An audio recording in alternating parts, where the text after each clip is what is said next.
ពួកអាល្ងើឯងឃើញច្បាស់ហើយឬនៅថាយើងជាអ្នកណានាងគិតថានាងនឹងមានជីវិតរស់មែនទេបើសិនជានាងសម្លាប់យើងមេកាឡាពេលនេះម៉ែនឹងសងសឹកអ្នកណាដែលជាដើមហេតុធ្វើឲ្យកូនស្លាប់ទាំងអស់លក្ស្មីចាញ់កលម្ដាយចុងនាងកាកិនីនាងបានផឹកទឹកអាគមលក្ស្មីដើរផងរត់ផងកាត់ព្រៃក្នុងសុភាពចាស់ជរាដែលមិនសូវមានកម្លាំងផ្ទៃមុខជ្រាវជ្រួញសក់សសត្វព្រៃផ្អើលលក្ស្មីខ្លះក៏រត់ចេញខ្លះក៏រត់មកមើលលក្ស្មីទាំងភាពក្លាហានដែលហ៊ានដើរតាមពីក្រោយនាងលក្ស្មីដឹងដែរតែធ្វើជាមិនខ្វល់ដើម្បីឲ្យពួកគេដើរតាមនាងតាខ្ញុំដើរមិនដល់ណាហើយខ្ញុំដើរដល់ព្រៃជ្រៅបែបនេះប្រហែលជាគេតាមរកខ្ញុំមិនឃើញទេ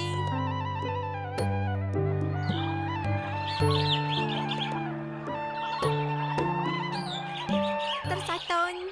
ឯងគួរឲ្យស្រឡាញ់ខ្លាំងម្ល៉េះ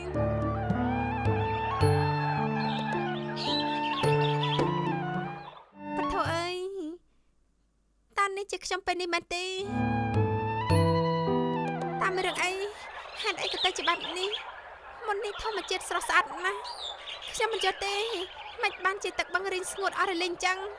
បើសិនជាបែបនេះតើសត្វទាំងអស់នេះធ្វើយ៉ាងម៉េចទៅត្រូវហើយខ្ញុំនឹកឃើញហើយច្បាស់ជាពាក្យដែលខ្ញុំត្រូវបណ្ដាសាមិនខានទេលក្ស្មីចាញ់កលម្ដាយចុងនាងកាកិនីនាងបានផឹកទឹកអាគមឃើញលក្ស្មីផឹកទឹកអាគមនោះហើយរំពេចនោះក៏ស្រាប់តែនាងខ្លាចទៅជាស្រីចំណាស់អាយុ90ឆ្នាំដែលមានស្បែកជ្រាវជ្រួញ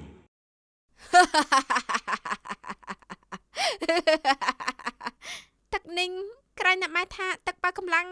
ហេតុអីក៏ទៅជាបែបនេះនាងផឹកទឹកនេះហើយនាងនឹងគ្មានថ្ងៃបានដូចដើមទេការក្រៀមក្រំរបស់នាងវាជាអំណាចដែលធ្វើឲ្យនាងបំផ្លាញគ្រប់យ៉ាងដែលនៅក្បែរនាងចំណែកភាពរីករាយគឺជាភាពស្រស់បំព្រងតើនាងអាចទេនាងនឹងរីករាយនៅអ្វីដែលនាងកំពុងតែមាននេះអ្នកម៉ែធ្វើឲ្យខ្ញុំដូចដើមវិញមកតាំងពីដើមមកខ្ញុំតែងតែស្ដាប់បង្គាប់អ្នកម៉ែហេតុផលអ្វីអ្នកម៉ែធ្វើដល់កូនបែបនេះចង់ដឹងហេតុផលទេគឺនាងនិងព្រះអង្គម្ចាស់សូរិយាគឺជាអ្នកសម្លាប់កូនស្រីរបស់យើងវាដល់ពេលដែលយើងនឹងបំផ្លាញពួកឯងវិញហើយអ្នកម៉ែជឿច្រឡំហើយខ្ញុំមិនបានដឹងអំពីការសម្លាប់ខ្លួនរបស់មេកាឡាទេបើនាងនឹងទ្រង់មិនរៀបការជាមួយគ្នាទេក៏មេកាឡាមិនសម្លាប់ខ្លួនដែរគឺមកពីនាងទើបយើងបាត់បង់កូនស្រីម្នាក់របស់យើងប៉ុន្តែព្រះអង្គមិនបានសពតិនឹងមេកាឡានោះទេដូច្នេះបានអ្នកម៉ែចង់បន្ទោសគឺបន្ទោសខ្លួនឯងទេម្ដាយចុងឮលក្ស្មីនិយាយបែបនេះហើយធ្វើឲ្យគាត់កាន់តែខឹងនិងប្រើកម្លាំងយុទ្ធសិលរបស់ខ្លួនលើកលក្ស្មីទៅលើជញ្ជាំងហើយទម្លាក់នាងចុះក្រោមធ្វើឲ្យលក្ស្មីហូរឈាមតាមមាត់យើងប្រាប់នាងឲ្យដឹងទៅចុះមិនថាតែនាងទេសូម្បីតែព្រះអង្គសូរិយាក៏យើងឲ្យគេមិនបានសុខដែរបើរស់ក៏រស់ពិបាកជាងស្លាប់បើស្លាប់ក៏ស្លាប់គ្មានអ្នកដឹង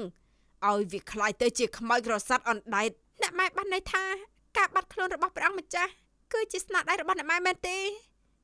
អ្នកម៉ែប្រាប់កូនមកតើព្រះអង្គពេលនេះត្រង់ណាទេមិនថាជាគេឬជានាងអ្នកណាក៏យើងមិនទុកជីវិតឲ្យដែរសូម្បីតែរាជបល្ល័ង្កក៏យើងត្រូវតែយកមកឲ្យអស់ដូចគ្នាខ្ញុំអរគុណបងណាស់ដែលបានជួយដល់ខ្ញុំព្រះនាងឆាប់រត់ទៅ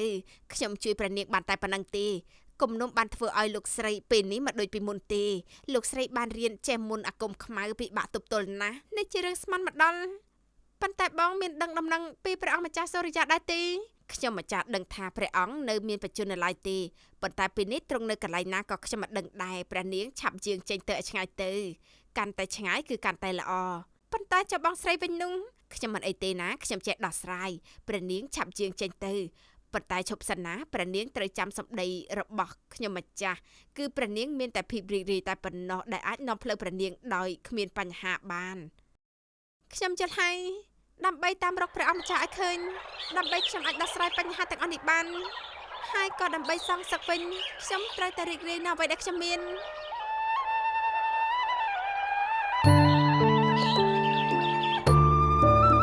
ហេតុអីបានជាលោកយាយម្នាក់នេះ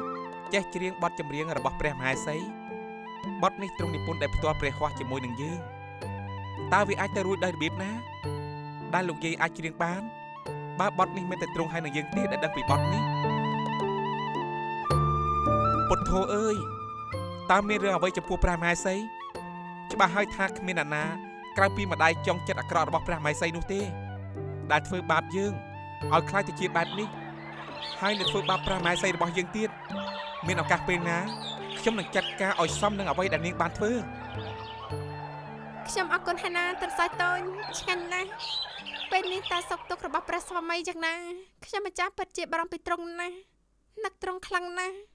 ទូលបង្គំនៅជាមួយព្រះមហេសីតាកុំបារម្ភពីទូលបង្គំអីទ្រង់ត្រូវថែរក្សាសុខភាពឲ្យល្អយ៉ាងណាទូលបង្គំនឹងថែរក្សាទ្រង់ឲ្យបានល្អបំផុត គុណព្រះពុទ្ធព្រះធម៌ទេវតាទាំងឡាយអើយសូមជួយតាមថែរក្សាព្រះស្វាមីរបស់ខ្ញុំម្ចាស់ផងទ្រង់ជាមនុស្សល្អសូមឲ្យចាក់ផុតពីទុក្ខទាំងឡាយផងចុះ មហេសីអូនឃើញអូនមកលំបាកក្នុងព្រៃតែម្អងឯងបែបនេះយើងពិតជាព្រួយហារតេងណា នាងស្មានតែកិច្ចពីការស្លាប់រួចមែនទេយើងចង់ដឹងណាស់ម្នាក់ជាចាស់ម្នាក់ជាសត្វទន្សាយធ្វើយ៉ាងណាអាចឲ្យពួកឯងដូចដើមវិញបានគំនុំមួយនេះអ្នកម៉ែបានធ្វើដើម្បីកូនរួចហើយបើទោះបីជាគេមិនទាន់ស្លាប់ប៉ុន្តែពួកគេមិនខុសពីមនុស្សស្លាប់ទាំងរស់ដែរលើកនេះក៏ដល់ពេលដែលម៉ែបំផ្លាញពួកគេមិនឲ្យសល់អ្វីហើយ ដំណឹងព្រះអង្គសូរិយានិងព្រះមហេសីនៅតែមិនទាន់ដឹងដំណឹងទៀតពិតជាគ្មានបានការឆាប់ដាក់បញ្ជាត្រូវតែរកឲ្យឃើញក្រាបទូលព្រះអង្គ ទូលបង្គំនៅទីនេះមិនបាច់តាមរកទេ បុត្របិតាតើបុត្រទើបមកពីណាហេតុអីក៏បាត់ដំណឹងសូនបិតាឲ្យគេតាមរកបុត្រគ្រប់ទីកន្លែងទាំងអស់ហើយនៅតែរកមិនឃើញបុត្រទៀត ឥឡូវនេះបុត្រនៅទីនេះហើយទ្រង់ឈប់ព្រួយប្រទេសទៀតទៅប៉ុន្តែបុត្រមានរឿងចង់ប្រកាសឲ្យអ្នកទាំងអស់គ្នាដឹងថាចាប់ពីពេលនេះទៅមហេសីលក្ស្មីគឺមិនអនុញ្ញាតឲ្យចូលរាជវាំងទៀតទេស្ដាប់បានហើយឬនៅ អ្នកតើមានរឿងអ្វីទៅបុត្រ នាងមានសហាយឲ្យព្រះបិតា តើរឿងនេះវាយ៉ាងម៉េចទៅវិញ រឿងនេះវែងឆ្ងាយណាស់ក្រាបទូលបុត្រនឹងទូលព្រះបិតាតាមក្រោយ ស្ដាយណាស់បិតាខំស្រឡាញ់នាងខំលើកដំកើងនាងឲ្យរៀបអភិសេកជាមួយបុត្រឥឡូវបែរជាធ្វើឲ្យរឿងនេះអាម៉ាស់ទៅវិញ បិតាទូលបង្គំអស់កម្លាំងណាស់ចង់សម្រាប់បន្តិច សម្រាប់ចុះបុត្របិតា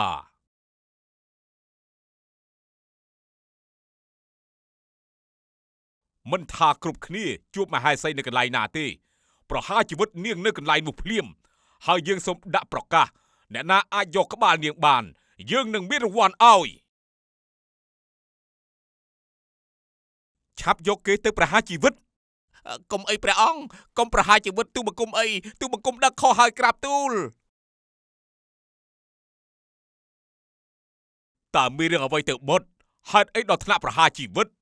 បុត្រកំពុងបោះសម្អាតមន្ត្រីដែលគ្មានបានការសូមបិតារាជាអនុញ្ញាតក្រាបទូល សម្រាប់លើបុត្រចុះ អរព្រះគុណបិតា លើកនេះយើងកាត់ក្បាលមន្ត្រីរបស់ឯងបន្តិចទៀតដល់វេនឯងហើយក្បាលឯងប្រកាសជាធ្លាក់ពីលើស្មាដូចគ្នាបិតាទៅរាជដំណាក់វិញហើយ ក្រាបទូលព្រះអង្គកំពុងគិតពីអ្វីក្រាបទូល លោកអាមាត្យមើលឃើញបុត្ររបស់យើងប្លែកដែរទេ ក្រាបទូល តាំងពីមានបញ្ហាផ្លូវចិត្តទ្រង់កាន់តែផ្ដាច់ការ ទូលបង្គំក៏មើលឃើញបែបនេះដែរទូលបង្គំមានមន្ទិលមិនដឹងថាគួរទូលទ្រង់ឬមួយក៏អត់ទេក្រាបទូល មានរឿងអ្វីឆាប់និយាយមក ជញ្ជាំងមានតិចជាយ៉ាងណាទ្រង់កំទាន់ជឿទូលបង្គំប៉ុន្តែបន្តសង្កេតទៀត តែយើងមិនជឿទេ ព្រះអង្គសូរិយាពេលនេះមិនដូចពីមុនទេធ្លាប់តែមានទឹកប្រតិយល្អប៉ុន្តែពេលនេះសម្លាប់មិនញញើតដៃហើយចំណាយកៅភ្នែកទ្រង់ដូចជាសត្វខ្លាញ់ចឹងណែភាពផ្ដាច់ការហើយនឹងការសម្លាប់មនុស្សរបស់ទ្រង់ពិតជាគួរឲ្យខ្លាចខ្លាំងណាស់អើយពួកយើងធ្វើអីត្រូវតែប្រយ័ត្នឲ្យខ្ពស់បន្តិចទៅណាបើមិនចឹងទេក្បាលពួកយើងច្បាស់ជាដាច់ពីស្មាមិនខានទេ តើនរណាគេហ៊ានបន្លំធ្វើជាខ្ញុំ ឮថាព្រះមហេសីក្បត់ទ្រង់ហើយមានសហាយទើបទ្រង់ផ្លាស់ប្ដូរអាកប្បកិរិយាដូចសពថ្ងៃ តើពួកគេកំពុងតែនិយាយផ្ដេសផ្ដាសស្អីហ្នឹង ព្រះអង្គដាក់បញ្ជាទៅមន្ត្រីទាំងអស់ឲ្យសម្លាប់ព្រះមហេសីនៅនឹងកន្លែងរកឃើញកន្លែងណាប្រហារជីវិតកន្លែងហ្នឹង វិវោហើយនៅរាជវាំងមានអ្នកបំភ្លៃច្រើនណាស់តើពេលនេះព្រះបិតាមើលមិនដឹងទេឬថាគេនោះមិនមែនជាខ្ញុំជ្រុលពេលហើយម្ចាស់អូនច្បាស់ជាឃ្លានហើយ អើយអើយកូនទន្សាយគួរឲ្យស្រឡាញ់អើយតាឃ្លានណាស់តើអាចឲ្យផ្លែឈើនេះមកតាបានទេ ប្រកាសជាបាន អើយអរគុណឯងហើយឯងពិតជាមានចិត្តល្អមែន ឲ្យតែលោកតាបាត់ឃ្លានចៅសប្បាយចិត្តហើយចៅនឹងជួយរកមួយទៀតសម្រាប់ព្រះមហេសីរបស់ខ្ញុំម្ចាស់ អាយ៉ាពិតជាស្វាមីដ៏ល្អណែតាឲ្យចៅ តើជាអ្វីទៅលោកតា ជាអ្វីដែលចៅកំពុងតែចង់បាននិងត្រូវការវាបំផុតនេះគឺជាកែវមនី ប៉ុន្តែលោកតាហេតុអីលោកតាស្ដាប់ចៅនិយាយបានហើយនឹងដឹងថាចៅកំពុងតែចង់បានអីត្រូវការអ្វីនោះ អើយមិនពិបាកទេរឿងទាំងអស់នេះសុទ្ធតែស្ថិតនៅក្នុងការមើលឃើញរបស់តាទេហុចដៃឲ្យតាមករួចរាល់ហើយ លោកតានេះខ្ញុំអាចខ្លាចជាមនុស្សបានវិញទេ មិនខុសទេនេះជាការដោះដូរទឹកចិត្តចៅដែលឲ្យផ្លែឈើនេះមកតាយុទ្ធសិលដែលតាឲ្យចៅអាចប្រើបានគ្មានអ្នកណាអាចឈ្នះចៅទេចៅអាចហោះអាចហើរជ្រែកខ្លួនក្នុងដីតាមដែលចិត្តចៅចង់បាន ពិតជាអស្ចារ្យណាស់លោកតាលោកតាអាចប្រាប់ចៅបានទេថាលោកតាជាមនុស្សទេពមកពីណា រឿងនេះមិនសំខាន់ទេបេសកកម្មចៅត្រូវជួយបិតាទើបជារឿងសំខាន់បើជួយទ្រង់មិនទាន់ទេទ្រង់ច្បាស់ជាសោយទីវង្គតនៅក្នុងដៃមនុស្សដែលមានចិត្តបិសាចនោះជាមិនខានតែតាសូមផ្ដាំដោយសារតែចៅនៅមិនទាន់អស់កម្មនៅពេលថ្ងៃคล้ายជាសត្វទន្សាយពេលយប់ចៅនឹងคล้ายជាមនុស្សវិញរួចកម្មនៅពេលណាទើបចៅคล้ายជាមនុស្សពេញលេញវិញ តើអ្នកណាទុកផ្លែឈើនេះតើនេះជារបស់ដែលឯងទុកឲ្យខ្ញុំមែនទេជារបស់ឯងមែនទេអរគុណណាស់ទន្សាយតូច មួយរយៈនេះបងមិនបាននៅមើលថែម្ចាស់អូនថែរក្សាសុខភាពផងបងត្រូវទៅជួបបិតានិងស្វែងរកវិធីដើម្បីជួយទ្រង់ ឆ្ងាញ់ណាស់ទន្សាយតូច ម្ចាស់អូនត្រូវតែចាំបងរួចរាល់ការងារបងនឹងទទួលយកអូនទៅរាជវាំងវិញបងទៅសិនហើយ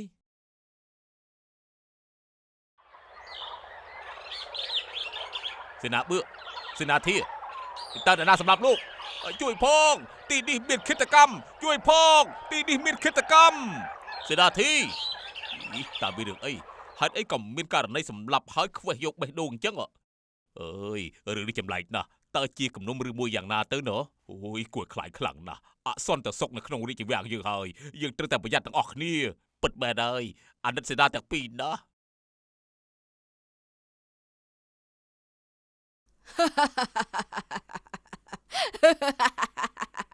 ពិសេសណាស់បេះដូងស្រស់ឈាមស្រស់ឯងធ្វើបានល្អណាស់កាគេណី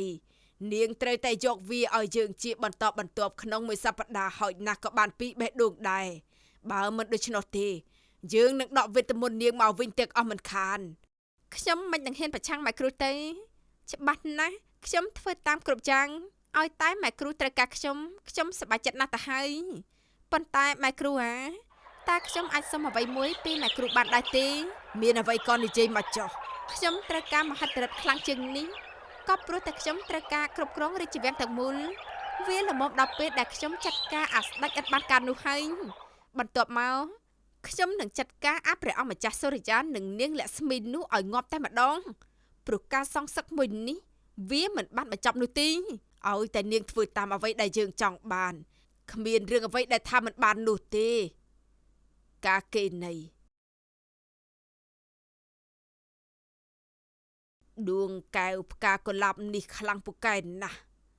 យើងនឹងប្រគល់ឲ្យឯងខ្ញុំពិតជាអរគុណម៉ែគ្រូខ្លាំងណាស់មិនអីទេមហិច្ឆតារបស់នាងវាជាក្តីសុខរបស់យើងឯងសុខយើងក៏សុខឯងទុកយើងក៏នៅមិនស្ងៀមមានតែម៉ែគ្រូទេដែលយកចិត្តខ្ញុំប៉ុន្តែឯងត្រូវចាំបើថ្ងៃណាមួយឯងហ៊ានបំពេញមិនធ្វើតាមការសន្យារបស់ឯងជាមួយនឹងយើងទេនោះនាងនឹងជួបអ្វីដែលនាងនឹកស្មានមិនដល់ការស្លាប់របស់នាងនឹងវេទនាគ្មានដែនកំណត់ប៉ុន្តែបើនាងមានការគោរពហើយស្ដាប់បញ្ជារបស់យើងលទ្ធផលដូចអ្វីដែលនាងចង់បានរឿងនេះសូមម៉ែគ្រូទុកចិត្តចុះខ្ញុំនឹងចងចាំសម្ដីរបស់ម៉ែគ្រូជានិញ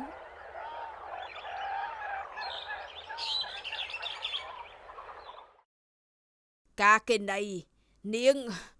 នាងហ៊ានសម្រាប់ជើងនាងនឹងត្រូវបណ្ដាសារបស់ជើងភាពវេទនាឥតដែនកំណត់នឹងធ្លាក់មករកនាងអ្វីត្រូវដល់ពេលគ្រប់រឿងហើយម៉ែគ្រូចង់គម្រាមខ្ញុំផងហីសម្រាប់ចុះតំណែងម៉ែគ្រូពេលនេះក៏ត្រូវធ្លាក់មកលើខ្ញុំដូចគ្នាអ្នកណាហ៊ានប្រឆាំងអ្នកនោះក៏ត្រូវស្លាប់បែបនេះ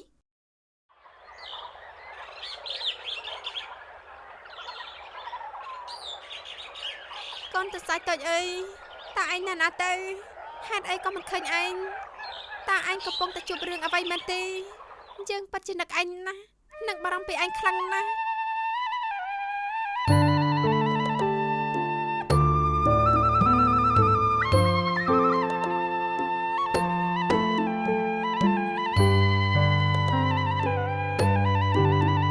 កំប្រុងតើឯងមិនឃើញកូនតសៃតូចទេតើឯងដឹងថាគេណាដែរទេបាត់គេហើយជើងមិនដឹងថាមានអ្វីកើតឡើងលើគេទេ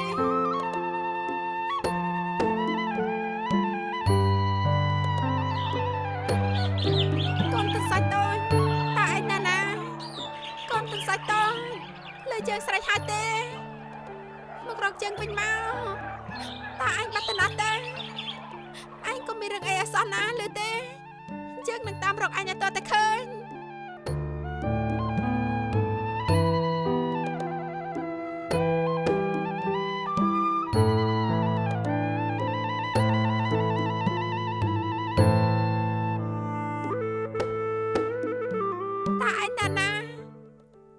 សូមព្រះតាមថែរក្សាផង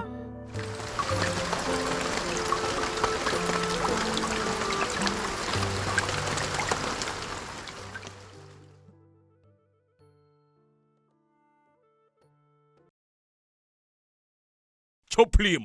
តើឯងជាអ្នកណាហេតុអីក៏ថ្លើមធំយ៉ាងនេះហ៊ានសម្លាប់មនុស្សរបស់យើងគឺជាខ្ញុំបិតាសូរិយាហេតុអីក៏ជាទ្រង់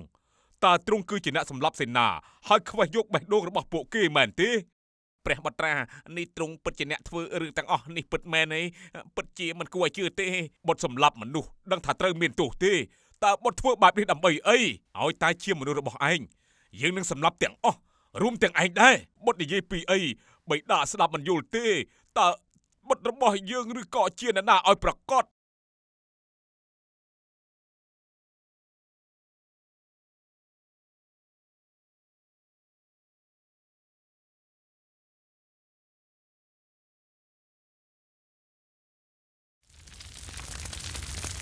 សូរិយាធ្វើអីបិតាដាក់កបិតចុះព្រះបត្រាសូមដាក់ព្រះអង្គចុះទៅក្រាបទូលទូលបង្គំសូមអង្វរបើសិនជាទ្រង់ធ្លាក់នោះច្បាស់ជាវីវមិនខានទេបើឯងមិនចង់ងាប់អាប់បិទមាត់ទៅដោះលែងយើងទៅយើងដឹងថាឯងមិនមែនជាបុត្ររបស់យើងទេបុត្ររបស់យើងមិនមែនជាមនុស្សព្រៃផ្សាយសម្លាប់មនុស្សមិនរើសមុខយ៉ាងទេត្រូវហើយបើថ្ងៃនេះជាថ្ងៃដែលឯងងាប់ទៅហើយយើងក៏មិនចាំបាច់លាក់ដែរអាសូរិយាវាខ្លាចជាសត្វទន្សាយរត់ចូលព្រៃបាត់ទៅហើយបើនេះមិនដឹងថាខ្លាស៊ីវាហើយក៏មិនដឹងដែរ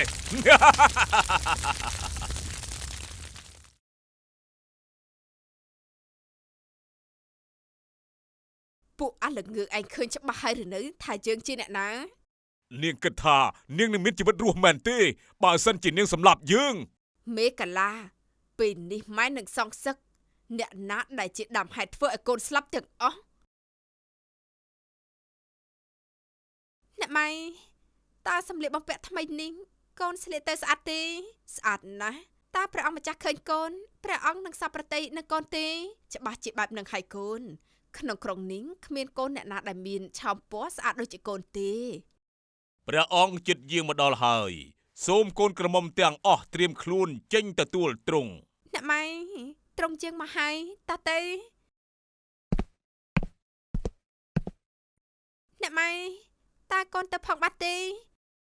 នៅផ្ទះបោះជូតគ្មានអ្នកណាទៅណាទាំងអស់ព្រះអង្គគឺជារបស់កូនស្រីយើងតែម្នាក់គុណត្រូវហើយនាងមិនចេះមើលខ្លួនទេអីសម្លៀកបំពាក់កន្ទប់ទៅជួបនឹងព្រះអង្គដើម្បីជ្រើសរើសមហេសីផងអីមិនចេះមើលខ្លួនឯងទេអី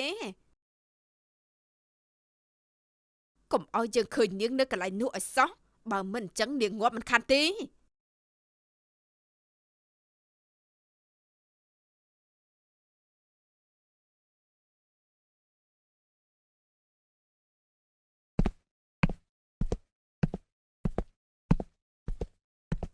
ខ្ញុំមិនសុខចិត្តទេហេតុអីក៏នាងធ្វើឲ្យត្រង់ពេញចិត្តវាបានមេកលាកូនស្ងប់ចិត្តទៅម៉ែនឹងរកវិធីមិនឲ្យលក្ស្មីបានរៀបការទេខ្ញុំត្រូវតែសម្លាប់នាងនឹងចោលណាម៉ែនាងនេះល្បិចខ្ពស់ណាស់យើងមិនឲ្យវាទៅប៉ុន្តែវាបែរជាជ្រៀងឲ្យព្រះអង្គលឺវាធ្វើឲ្យព្រះអង្គតាក់ចិននឹងមករកវាឲ្យទាល់តែបាន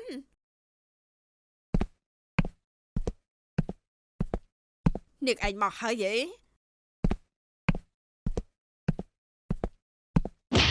អូយអ្នកម៉ែកូនឈឺណាស់តែឯងប៉ុណ្ណឹងវានៅមិនទាន់សមចិត្តជើងផងហេតុអីបានជាឯងហ៊ានប្រឆាំងនឹងបញ្ជារបស់យើងកូនគ្មានចេតនាធ្វើឲ្យព្រះអង្គម្ចាស់ចាប់អារម្មណ៍កូនទេ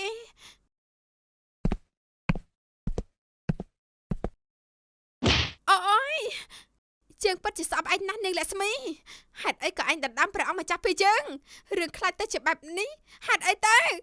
អ្វីពេលនេះនាងបានបំផ្លាញយើងអស់ហើយបើគ្មានព្រះអង្គម្ចាស់ខ្ញុំក៏មិនចង់រស់ដែរណាម៉ែ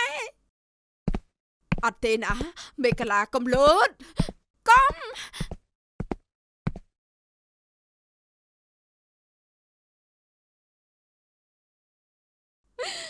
ការឈឺចាប់មួយនេះ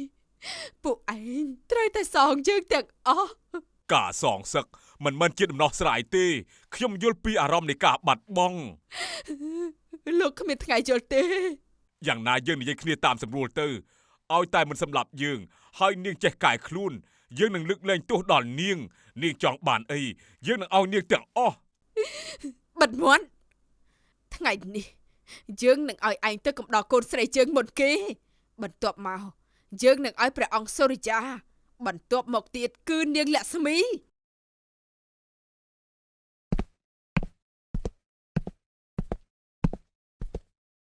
សូមវេទមន្តកៅមនីជួយបំផ្លាញអាសនៈនេះឲ្យខ្ទេចកុំឲ្យសេះសល់ឲ្យសោះ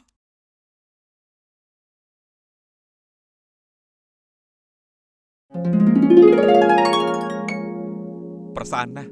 ខ្ញុំខ្លាចជាមនុស្សវិញហើយត្រូវឲ្យបិតាគេច្បាស់ជាទៅរកបិតាកៅមនីសូមអំងកាយខ្ញុំឲ្យទៅរកបិតា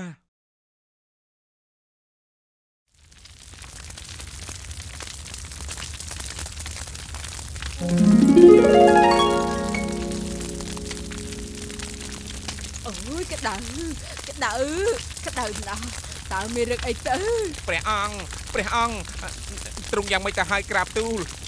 ចង្កេះរបស់យើងទ្រង់យើងរួចទេទូបង្គំគ្រាទ្រង់អូយក្តៅណាស់យើងទ្រាំមិនបានទេជួយផងពីរងាប់ដោយការមិនចងពៀនាងសាងអ្វីកម្មនោះនឹងមករកនាងយើងនឹងសម្លាប់ឯងអូយងាប់ទៅចិត្តងាប់ហើយនឹងចង់សាងបាបទៀតទេមិនពិតទេហេតុអីក៏ឯងអាចរួចពីមុនអាគមរបស់យើងបានអ្វីមានទីបញ្ចប់របស់វាព្រះបិតាទ្រង់យ៉ាងម៉េចទៅហើយបិតាមិនអីទេលោកអាមាត្យអាចមើលថែយើងបានទ្រង់ឆាប់ទៅតាមព្រះមហេសីត្រឡប់មកវិញមកលោកអាមាត្យខ្ញុំផ្ញើព្រះបិតាផងក្រាបទូលលក្ស្មីទ្រង់នៅឯណាយើងមករកទ្រង់ហើយមហេសីអូន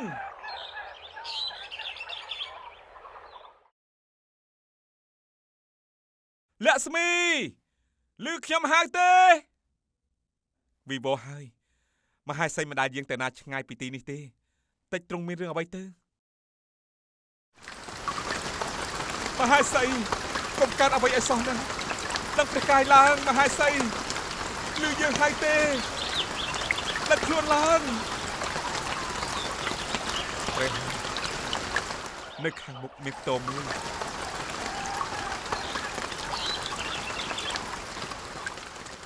យើងសុំទោសដែលទុកប្រនាងចោលនៅទីនេះតែម្នាក់ឯងអូនទៅដឹងខ្លួនវិញណា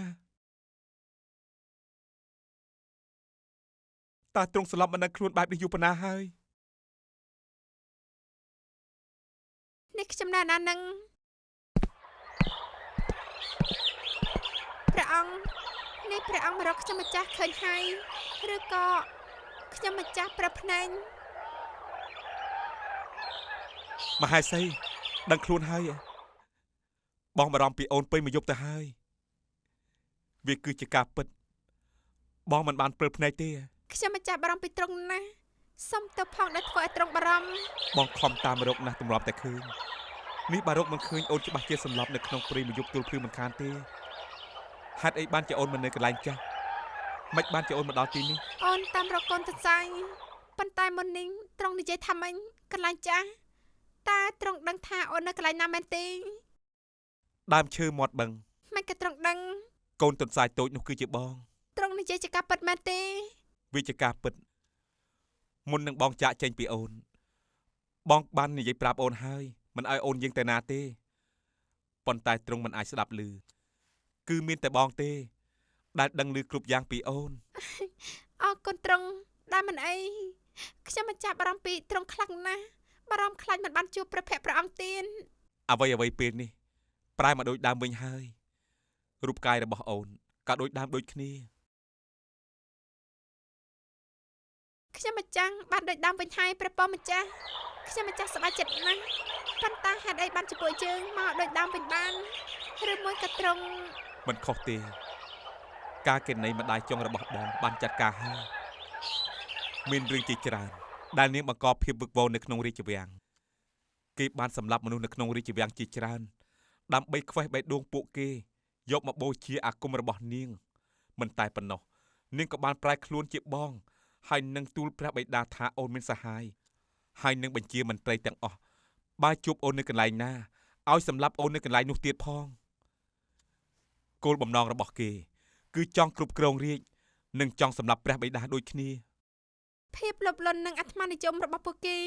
និងភាពច្នៃធ្វើឲ្យមនុស្សខ្លាចជាមនុស្សដែលគួរឲ្យខ្លាចនឹកស្មានមិនដល់ទេ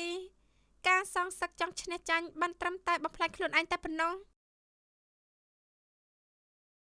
ថ្វាយបង្គំព្រះអង្គក្រោកឡើងតោះម្ចាស់អូនយាង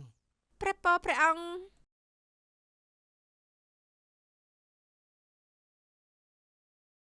តើបុត្ររបស់យើងនៅមិនទាន់មកដល់ទៀតអីនៅទេក្រាបទូលចាត់ឲ្យមន្ត្រីទាំងអស់តាមរុកបុត្ររបស់យើងជាបន្ទាន់ជៀសវាងមានរឿងអ្វីដែលពួកគេមិនដឹងទុកជាមុន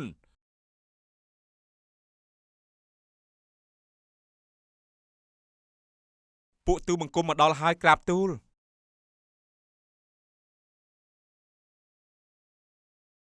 បុត្របិតាតើបុត្រយ៉ាងមិនទៅហើយឬថាបុត្ររស់នៅក្នុងព្រៃតែម្នាក់ឯងបិតាពិបាកចិត្តណាស់ ឲ្យតែអាចបានជួបព្រះបិតារបស់ព្រះអង្គវិញទុកលំបាកប៉ុណ្ណាក៏បុតអាចស៊ូបានដែរ លោកអាមាត្យឆាប់ឲ្យគេទៅហៅរាជពេទ្យដើម្បីពិនិត្យសុខភាពព្រះនាងហើយនឹងផ្ដល់នូវថ្នាំពៅកម្លាំងជូនព្រះនាងដែរណាទទួលរាជបញ្ជាព្រះអង្គ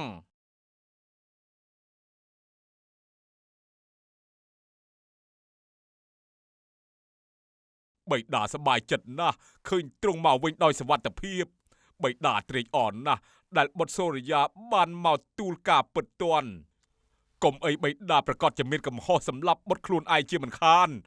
បើរឿងនោះកើតឡើងពិតមែនបិតាប្រកាសជាបន្ទោសខ្លួនឯងអស់មួយជីវិតហើយ ខ្ញុំម្ចាស់ក៏សប្បាយចិត្តដូចគ្នាត្រង់មិនមានបញ្ហាអីបុតគ្រាន់តែសង្ឃឹមថាពីពេលនេះតទៅពួកយើងរស់នៅដោយសុខសាន្តជាពិសេសគឺព្រះបិតាមានសុខភាពល្អនិងជាម្លប់ត្រជាក់ដល់ពួកយើងទាំងអស់គ្នា បុត្រីមហេសីបុត្របីនាងចូលកាឡាបន្ទុំទៅដើម្បីឲ្យរាជពេទ្យពិនិត្យ ក្រាបទូលយ៉ាងមិនទៅហើយរាជពេទ្យសុខភាពមហេសីមិនអីទេ មួយរយៈនេះព្រះមហេសីទ្រង់កង្វះអាហារសោយមិនបានគ្រប់គ្រាន់ទើបខ្សោយបែបនេះឲ្យទ្រង់សម្រាប់ឲ្យបានគ្រប់គ្រាន់ហើយនឹងសោយរបស់ពៅសុខភាពក្រាបទូលពេលនោះទ្រង់ប្រកាសជាត្រឡប់មកដូចដើមវិញក្រាបទូល រសជាតិត្រូវមាត់ទេ ព្រះពរម្ចាស់ ក្នុងខ្លួនបានប្រសើរខ្លះហើយ ខ្ញុំម្ចាស់លែងអីហើយខ្ញុំម្ចាស់អាចសោយខ្លួនឯងបានហើយព្រះពរ មិនបានទេការមើលថែអូនជាទួនាទីរបស់បងជាស្វាមីអូនតាំងពីមានរឿងកើតឡើងបែបនេះលើពួកយើងខាននៅក្បែរគ្នាបែបនេះយូរហើយ ព្រះពរព្រះអង្គខ្ញុំម្ចាំងនឹកដល់ព្រះអង្គគ្រប់ពេលវេលាទាំងអស់ ចាប់ពីថ្ងៃនេះទៅយើងមិនបែកគ្នាទៀតទេបងស្រឡាញ់អូនណាស់ ខ្ញុំម្ចាស់ក៏ស្រឡាញ់ទ្រង់ដូចគ្នាដែរ ពួកយើងនឹងរស់នៅជាមួយគ្នាអស់មួយជីវិត ព្រះពរម្ចាស់